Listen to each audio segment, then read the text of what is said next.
Well, Sunday, the 7th of October, will be the first of a couple of presidential debates between Walter Mondale and Ronald Reagan. It will prove to be interesting, no doubt. But history professor at Rice University feels we're not really getting the kind of debates that would be productive, that would help us learn a little bit more about the two men who want to spend the next 4 years in the White House. We'll talk about presidential debates and how much they really help today on To the Point.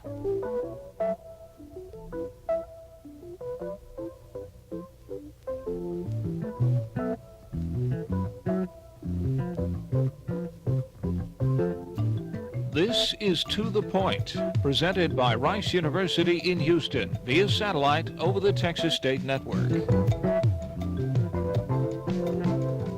And now your host, Roger Gray. And we thank you very much for joining us. Welcome to the Point. And as I said, today we're going to be talking about the presidential debate and how much it will really accomplish, if anything. My guest is Professor Francis Loewenheim of the History Department at Rice University in Houston.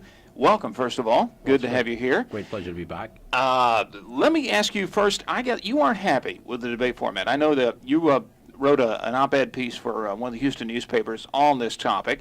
You don't like the format they've got set up for Reagan and Mondale. Tell us, first of all, why? What bothers you about this particular style? It's the kind Kennedy-Nixon used, Ford-Carter, Carter-Reagan. Yes, it's been used in every debate now since the debates were resumed in 1960. Well, in the first place, I think that you are, to a very considerable extent, at the mercy of the interviewers, at the quality of their intelligence, the quality of their insight, and the way they phrase or want to phrase the questions. Now, you assume, of course, that even the most liberal or the most conservative questioners, and of course they have some of both, and they've had some of both on these panels, will in some way restrain themselves and not exploit their views, and flout these views on the program.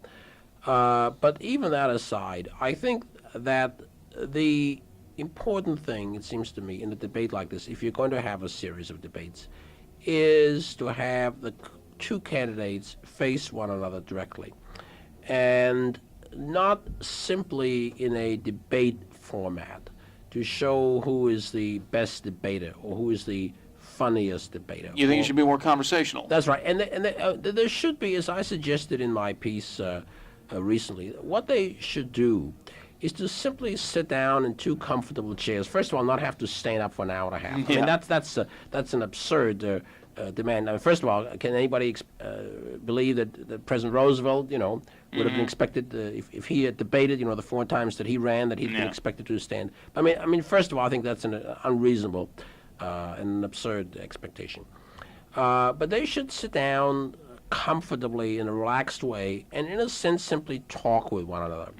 And my feeling is, that if we are the kind of sophisticated, enlightened electorate that we like to believe that we have now, that the country has now, then I think that these men should face one another and sit down, and they can tell one another, and they can tell the country that regardless of which one of them is elected, the problems didn't originate yesterday. They didn't originate all with one party, and they're not going to go away in 1 year or 2 years or 4 years, or as far as we know, the Russians are concerned, in our lifetime.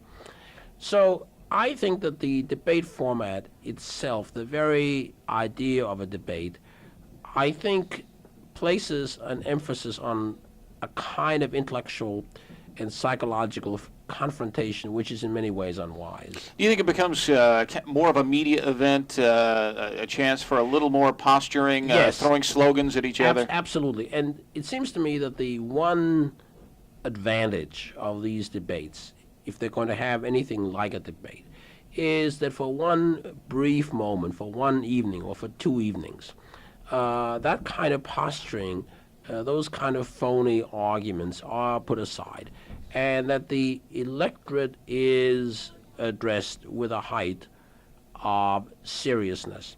And I'm afraid that this kind of format and the way these debates have been built up really tend to vitiate against us from the beginning. Plus the fact, of course, that with Reagan now so far ahead in the polls, as seems to be almost universally agreed, There is the feeling that if Mondale is going to make any significant progress, or if Mondale is going to have any chance at all, he is going to have to score.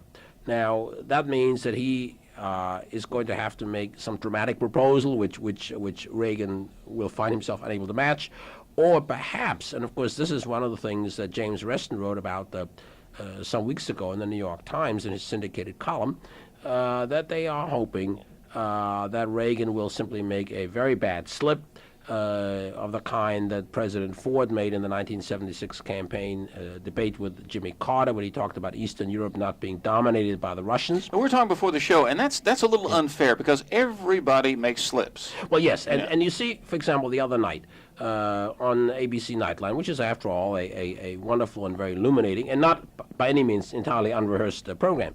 They had Dr. Kissinger, they had Zig Brzezinski on.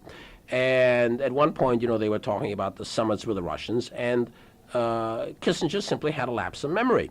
At first, he couldn't remember when the Kennedy-Khrushchev meeting was, and then he said it was in 1962 in Vienna, when, of course, it was in Vienna in 1961.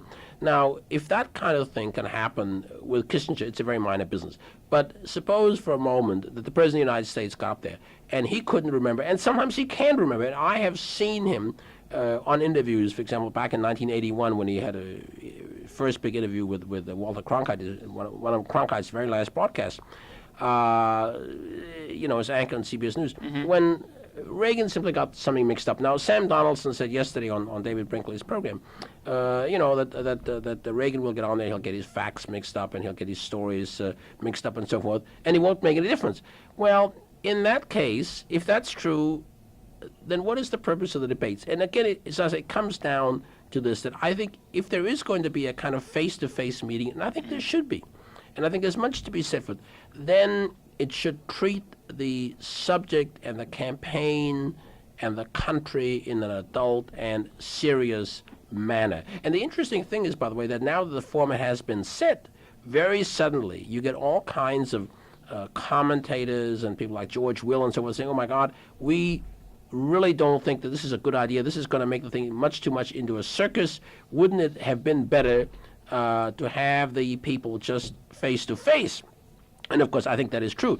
Now, let me make one other point, which is perhaps of some interest. When I wrote my piece several weeks ago, I did not know, and of course it would have made no difference, that the White House apparently was adamant against the idea of a kind of face-to-face meeting without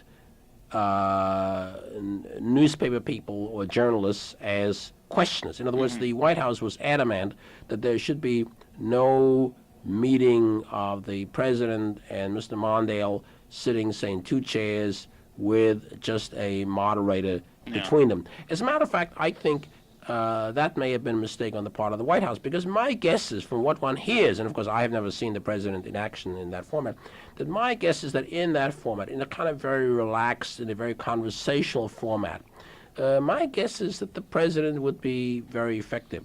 Yeah, let me, if I may interrupt, you get the impression, though, that they don't entirely trust Ronald Reagan off the cuff. No, that's, well... That he'll make a remark like, your kitchen's unfinished, about Beirut and that sort of thing. Well, let me put it this way. Of course, any handler, so to speak, any manager, whether it's the president's manager or prize fighter, he's going to be worried that at a crucial moment, I suppose it's true in baseball or in football, that at a crucial moment, the quarterback or the pitcher is going to throw the wrong pass or the wrong pitch, and the game will be lost. And of course, that's a very serious matter. I mean, we know from the Ford business, which is the one definitive example we have, that this can cause very serious trouble. But I think that if you take away the kind of combative, the kind of confrontational format, which you have even with the newspaper questioners, I mean, you really do, people standing on opposite sides. I think if you... It's like a tennis match. That's right. The thing is, if you have the idea that you're simply going to have two outstanding public leaders, the president and his challenger, talking seriously and thoughtfully and directly to one another and to the American people, a little slip here and there, though it may be distractive and it may worry the scholars and the informed newspaper people. Nevertheless, in that kind of format, a slip, it's like in an opera performance, a wrong note by itself is not going to ruin performance, even at a crucial moment. But if everything depends, if everybody says, now, is the tenor going to be able to hit the high C, because that's what's going to make or break the performance, well, then that's very different. And they're all sitting there waiting for it. That's right. And most operas, as you know, a lot of operas have passages, And if they're all waiting for the president or for Mondale to make a slip, well, I think that's very bad psychologically, and it's going to be very bad politically, and it's going to mean a kind of tenseness, a kind of inability to loosen up and speak directly and frankly and from the heart. And I think that what we need now is these two great public leaders really speaking directly to the country and tell us not only where we are and how we got here, but really speak seriously about where we can expect to go in the next 4 years and beyond. It brings up a point, though, when you say, does it really serve the public best to have this kind of circus-like combative atmosphere? It makes you wonder if it doesn't say something about us if the producers in television don't know a little more about us than we think. And that's the kind of debate we want, that we'd be bored by a simple, rational discussion of the issues. Well, the truth of the matter is that, first of all, nobody knows what kind of debate the public really wants. The public hasn't been asked, and I'm not sure that any inquiry like that would be very useful. It now turns out that the media, some of the television networks are very unhappy on having the debates at a particular hour because they cut into this television time or that television program, and they're now hoping that maybe the program can be moved or this, that, and the other thing. So I think that the position of the television networks in particular, I think, is itself subject to some question.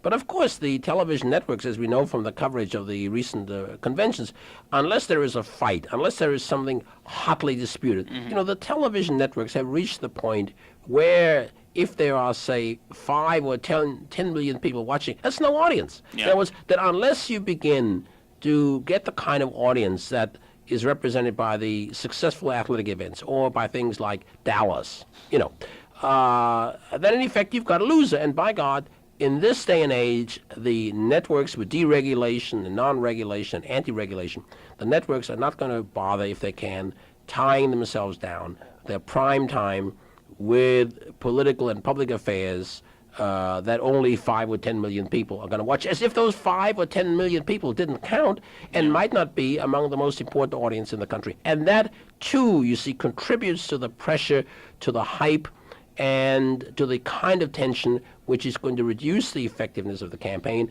and lead to the possibility of some damaging and unrepresentative error. They want a political Dukes of Hazzard, though, to draw the crowds. Yes, they would like a political circus, and then they would say, well, you see, this man is a better debater, a more effective debater, and he had the better of the argument, and he is therefore the more fitted to be president of the United States. Yeah. And that might be right, and it might be totally wrong.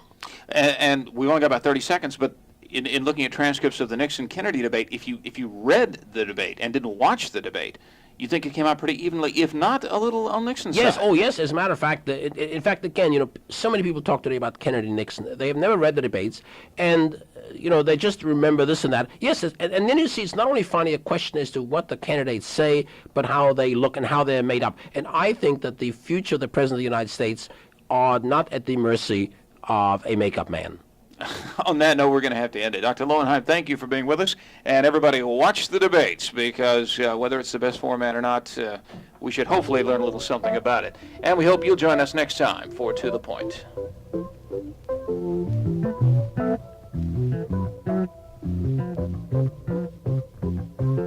This has been To the Point.